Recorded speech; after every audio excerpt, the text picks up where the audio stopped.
Hello, beautiful souls, and welcome to this episode of Holistic Healing with Lorrie. I'm Lorrie Rivers. I'm the founder of the Heal programs and a yearly summit for people with long COVID and ME/CFS. Though we do work with tons of people on gut issues, on mold issues, on tons of other things, really any chronic kind of situation.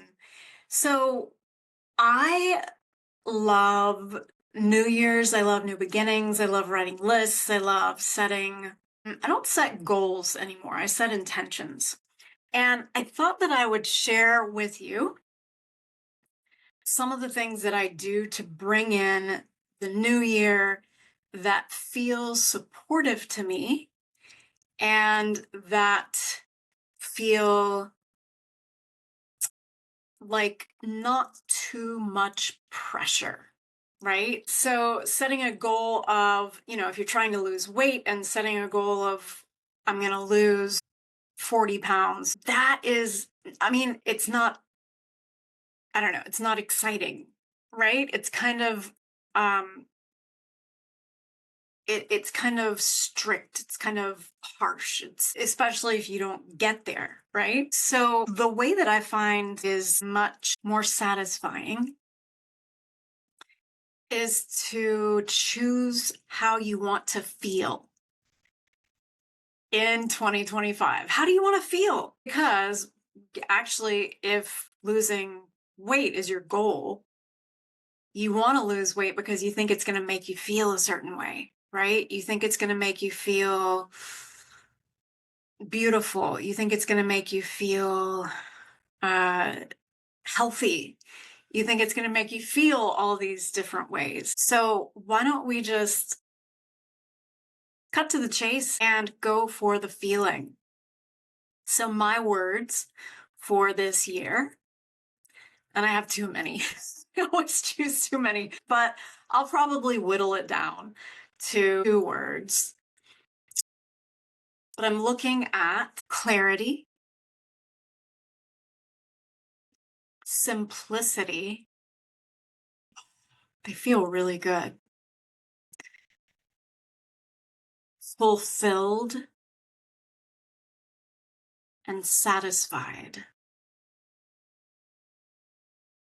And then I always like to put fun in there because that's what that's super important, right? Is the fun and the play. So those are doable because I can sit down at any point and I can focus on feeling. So that's a first place. Now, another thing that I love to do is to sit down and write a letter to myself for the next year, meaning it's a letter about all the wonderful things that have happened over the years. So I write it from the perspective of my future self a year out and schedule it to be delivered on January 1st or 2nd. And so I also get the email that I wrote to myself, the letter that I wrote to myself from the year before, and I read through that. That's really fun and really magical a lot of times because I'll go back and I'll read the one that I wrote for myself last. I'll be like, "Oh yeah, that did happen. Oh yeah, that did happen." And it's not even so much setting goals, it's just kind of setting intentions, but also just kind of putting it out there.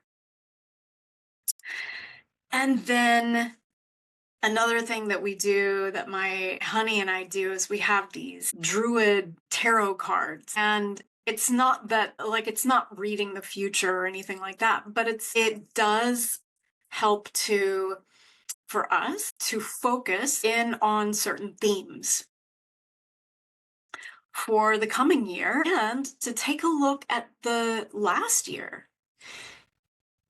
And that's another thing that I do take the time to do is to go through all of the wins, all of the shifts, all of the really great, juicy, wonderful things that have happened over the past year. I mean, not all of them because I probably can't remember all of them, but that's another really beautiful way to celebrate the year that has been and to welcome in a new year. So those are a few of the things that we do here. We usually spend, I think, probably about 2 hours on the Druid Oracle cards. They're called Oracle cards. And they make both of us sneeze because they're super dusty because we've had them for so long. I'm sure we could probably take care of that.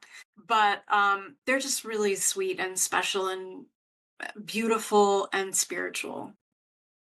So we do that usually on uh, December 31st. Yeah. I would love to hear from you. What are some of your New Year's rituals? What are some of your 2025 intentions? So, what's the essence of what you intend to experience in 2025? Is yours fun? Is it clarity? Is it simplicity? Is it fulfillment? Is it peace? Is it more joy? Is it is it softening? That was one of my words one year, and that's a really good one too. I want all the words. Yeah, so let me know. I would love to hear that from you. And we'll be having, of course, more fun podcast episodes coming up. So make sure to share this with a friend and subscribe and like and all that good stuff. And I will see you in the next episode of Holistic Healing with Lorrie.